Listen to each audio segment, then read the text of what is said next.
ಬೆಂಗಳೂರಿನ ಥಣಿಸಂದ್ರದ ಬಳಿ ಅಪಘಾತ ಸಂಭವಿಸಿ 2 ಪುಟ್ಟ ಕಂದಮ್ಮಗಳು ಬಲಿಯಾಗಿದ್ರು. ಈ ಘಟನೆ ಮಾಸುವ ಮುನ್ನವೇ ಬೆಂಗಳೂರಿನಲ್ಲಿ ಮತ್ತೊಂದು ಮಹಾ ದುರಂತ ನಡೆದಿದೆ. ಹಾಗಾದ್ರೆ ಎಲ್ಲಿ ಏನಾಯ್ತು ಆ ಕುರಿತ ಕಂಪ್ಲೀಟ್ ಡೀಟೇಲ್ಸ್ ಇಲ್ಲಿದೆ ನೋಡಿ. ಮತ್ತೊಂದು ಭೀಕರ ರಸ್ತೆ ಅಪಘಾತಕ್ಕೆ 2 ವರ್ಷದ ಮಗು ಬಲಿ. ದೇವರ ದರ್ಶನ ಮುಗಿಸಿ ಬರುವಾಗಲೇ ಜವರಾಯನ ಅಟ್ಟಹಾಸ. ರಸ್ತೆ ದುಸ್ಥಿತಿ ಖಂಡಿಸಿ ಪ್ರತಿಭಟನೆ, ಜಿಬಿಎ ವಿರುದ್ಧ ಸ್ಥಳೀಯರು ಕಿಡಿ.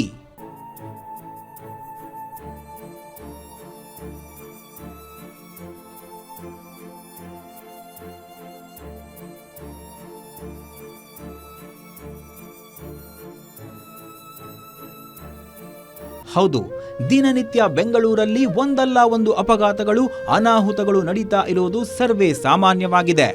ಮೊನ್ನೆ ಥಣಿಸಂದ್ರದಲ್ಲಿ 2 ಮುದ್ದಾದ ಮಕ್ಕಳ ಬಲಿ ಮಾಸುವ ಮುನ್ನವೇ ಮತ್ತೊಂದು ಅನಾಹುತ ನಡೆದು ಹೋಗಿದೆ. ಮಹದೇವಪುರದ ಕಿತ್ತಗನೂರು ಗ್ರಾಮ ಪಂಚಾಯಿತಿ ವ್ಯಾಪ್ತಿಯ ಹಳೇಹಳ್ಳಿ ಮುಖ್ಯ ರಸ್ತೆಯಲ್ಲಿ ನಡೆದ ಅಪಘಾತದಲ್ಲಿ 2 ವರ್ಷದ ಮಗು ತ್ರಿಶೂಲ್ ಸಾವನ್ನಪ್ಪಿದೆ. ರಸ್ತೆಯ ದುಸ್ಥಿತಿಯೇ ಮಗುವಿನ ಸಾವಿಗೆ ಕಾರಣ ಅಂತ ಆರೋಪಿಸಿ ಸ್ಥಳೀಯರು ಸ್ಥಳದಲ್ಲಿ ಧರಣಿ ನಡೆಸಿದ್ರು.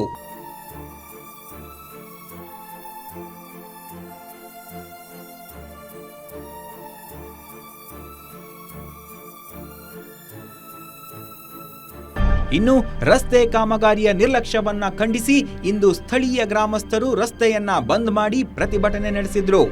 ಕಳೆದ 5-6 ವರ್ಷಗಳಿಂದಲೂ ರಸ್ತೆಯ ಸ್ಥಿತಿ ಹೀಗೆ ಇದೆ. ಇದು ಈ ರಸ್ತೆಯಲ್ಲಿ ನಡೆದ 5ನೇ ಸಾವು ಎಂದು ದೂರಿದ್ರು.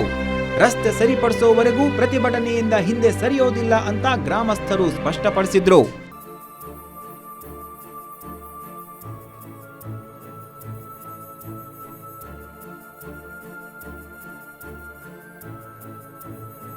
ನಿನ್ನೆ ಶಿವರಾತ್ರಿ ಪ್ರಯುಕ್ತ ತ್ರಿಶೂಲ್ ಹಾಗೂ ತಂದೆ ತಾಯಿ ದೇವರ ದರ್ಶನವನ್ನ ಮಾಡಿ ಸ್ಕೂಟರ್ನಲ್ಲಿ ವಾಪಸ್ ಹೋಗ್ತಾ ಇದ್ರು.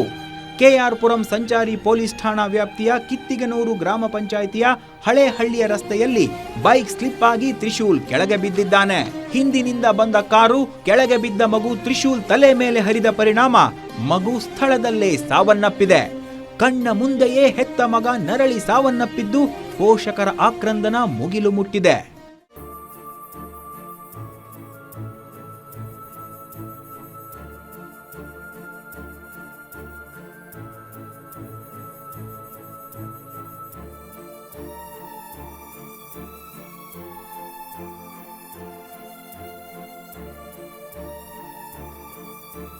ಈ ಒಂದು ಕೃತ್ಯ ಆಗಲಿಕ್ಕೆ ಕಾರಣ ಯಾರು ಅಂತ ನಾವು ನೋಡ್ತಾ ಹೋದ್ರೆ ಜಿಬಿಎ ಹಾಗೂ ಯಾವ ವ್ಯಕ್ತಿಯಲ್ಲಿ ರಸ್ತೆಯನ್ನು ಮಾಡಲಿಕ್ಕೆ ಕಾಂಟ್ರಾಕ್ಟ್ ಅನ್ನು ತೆಗೆದುಕೊಂಡಿದ್ದ ಆತನ ಒಂದು ಕೈವಾಡ ಮೇಲ್ನೋಟಕ್ಕೆ ಕಾಣ್ತಾ ಇದೆ. ಯಾಕಂದ್ರೆ ಸಾಕಷ್ಟು ದಿನಗಳಿಂದ ಸುಮಾರು 8 ತಿಂಗಳುಗಳಿಂದ ಆ ಒಂದು ರಸ್ತೆ ಕಾಮಗಾರಿಯ ಸ್ಥಿತಿಯಲ್ಲಿ ಆಯಿತು. ಹೀಗಾಗಿ ಈ ಒಂದು ಅಪಘಾತಕ್ಕೆ ಅವರೇ ನೇರ ಹೊಣೆ ಅನ್ನೋದು ಮೇಲ್ನೋಟಕ್ಕೆ ಕಾಣ್ತಾ ಇದೆ. ಆದ್ರೆ ಪೊಲೀಸ್ ತನಿಖೆ ನಂತರವಷ್ಟೇ ತಪ್ಪು ಯಾರದ್ದು ಅನ್ನೋದು ಬೆಳಕಿಗೆ ಬರಬೇಕಾಗಿದೆ. ಕ್ಯಾಮರಾ ಪರ್ಸನ್ ಪ್ರದೀಪ್ ಜೊತೆ ಗಿರೀಶ್, ಗ್ಯಾರಂಟಿ ನ್ಯೂಸ್, ಬೆಂಗಳೂರು.